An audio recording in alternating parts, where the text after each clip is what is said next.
Hi and welcome back. My name is Elna Cain, and for this lesson, I'm going to share with you 7 bad clients you don't want to have. All right? Ooh. Before we get into the lesson, I have a free gift for you. This is a checklist of all the bad clients that I'm going to talk about. All you got to do is in the show notes that I like to call, click on the link and you can grab it. And this is what it looks like. Here it is. No email to sign up to get this list. This is just a recap of what I will be talking about. It's a free gift for you. I hope you use it, print it up, and use it as inspiration when you get responses to your pitches. All right, so you're a new freelance writer. You are finally pitching. You are getting responses, but you aren't sure about some of these clients, if you should take them. They seem a little off. Well, I'm going to show you 7 bad clients, but before I do, I want to share my story with 2 bad clients that I had. This is the first story that I have. This client was a ghostwriting client of mine. I would ghostwrite for an influencer in the digital marketing space, but I didn't work with this influencer. I worked with their editor. Now, every bit of the process was a challenge during this time. This was a few years ago, probably the first or second year I started freelance writing. So from the pitching ideas that I would give this editor that continually got rejected to the nitpicking on every word in my finished post. I understand that the editor had high standards and expectations on the piece of content that would be bylined by the leader in the marketing space. I realized the weight of my content and for the editor's sake, for sure. But after 3 pieces of paid content, I let the client go saying that I didn't feel I was the writer for them and suggested another writer wanting to write for this company. Now, I stuck it out. You might be different. You might be like, no, I'm not going to do this. I'll do the first piece and then try to get out of there. You might end up working for them months after months after months, hating this client so much and not even wanting to be a freelance writer anymore.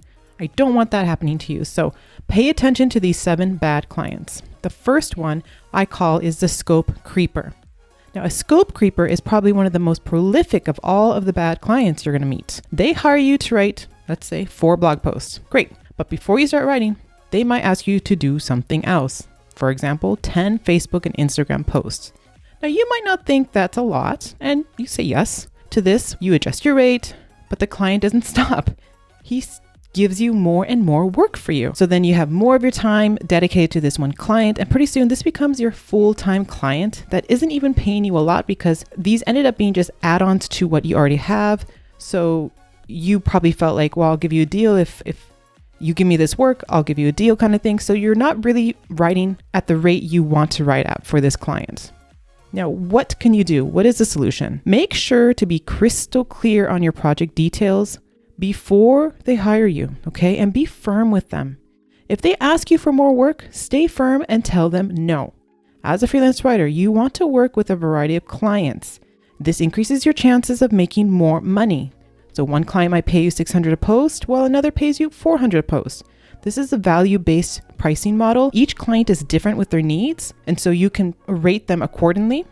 So it's up to you as well to have a la carte section on your writer website where you list out extra services.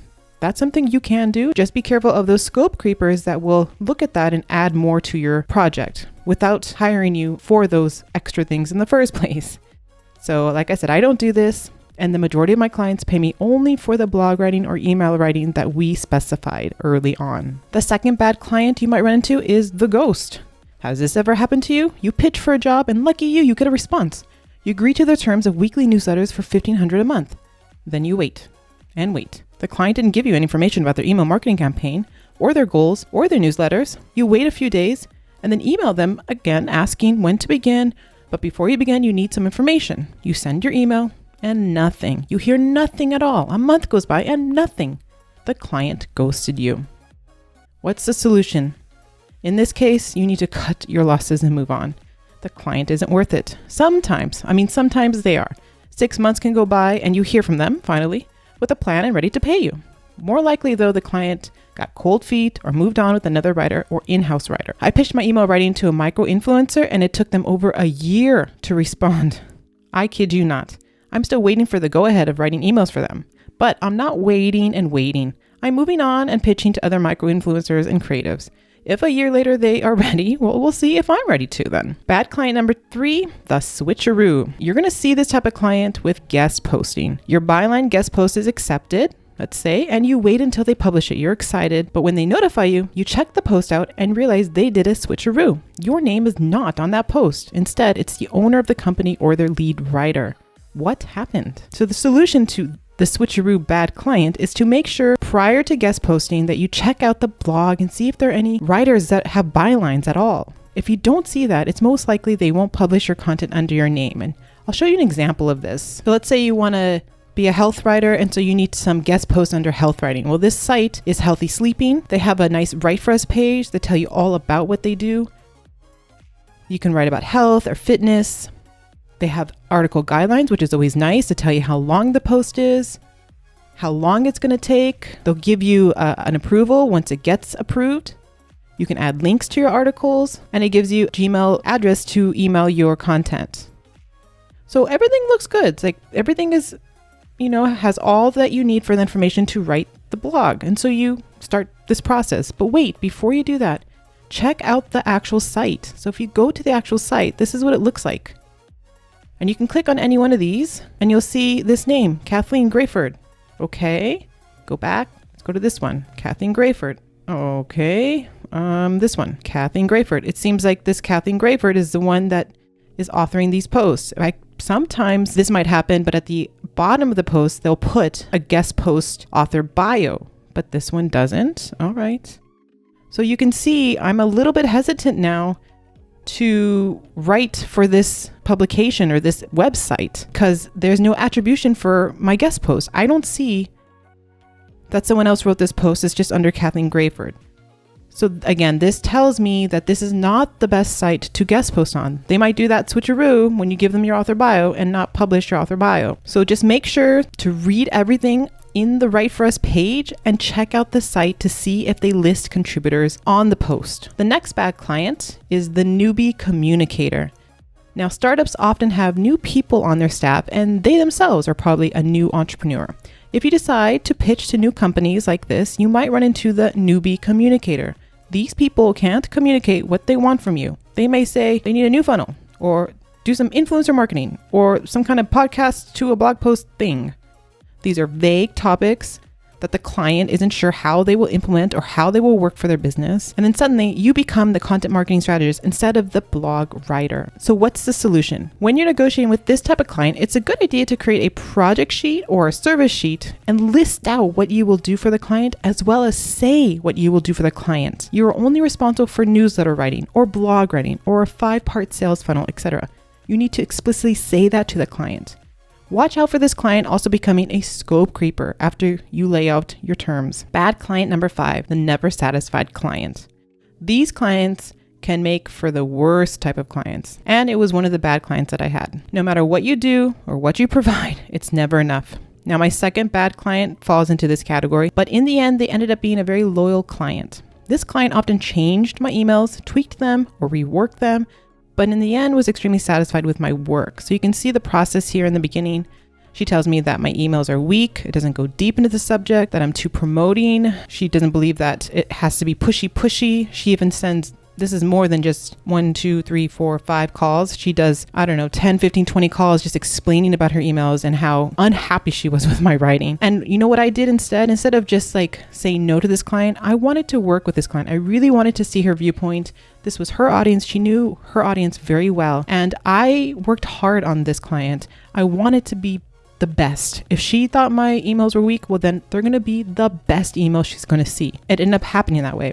So she said she checked email 3 and made some tweaks, but I also think you did a fantastic job with the first 2 points, that we don't even need this following point. We'll put it in another email.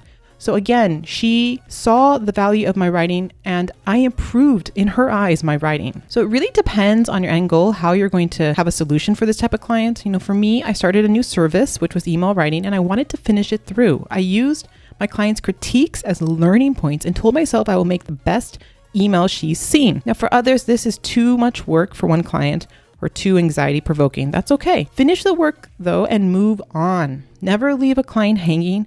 Even if they do that to you, you need to be professional in all areas as a freelance writer. Bad client number 6, they think they're the better writer or the better editor. There's something you need to realize if you're a new freelance writer. Once a client pays you for your work, They can do whatever they want with your work. And sometimes they will change the entire post or add grammar errors without realizing it, since they're not the writer or editor, but they believe they are. So what's the solution to this type of client? You can let them know of the grammar errors that they put in your post and ask to fix them. Or you can, just leave the whole thing.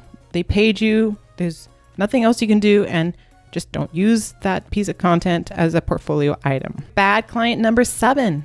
Expectation is just too high. Now, this type of client is sort of like a scope creeper, but the main difference, their expectations are just too high. You submit your work and they expect it to only take 3 hours, or you ask to do an interview any time of the week, and then the client wonders why it took you weeks to get that interview and post done. They may also want you to write like Neil Patel or some influencer in their space. Sometimes these clients ask to do a short job like a press release and don't know why it should cost more or take hours to write than what you say to the client. So what's the solution for high expectation clients?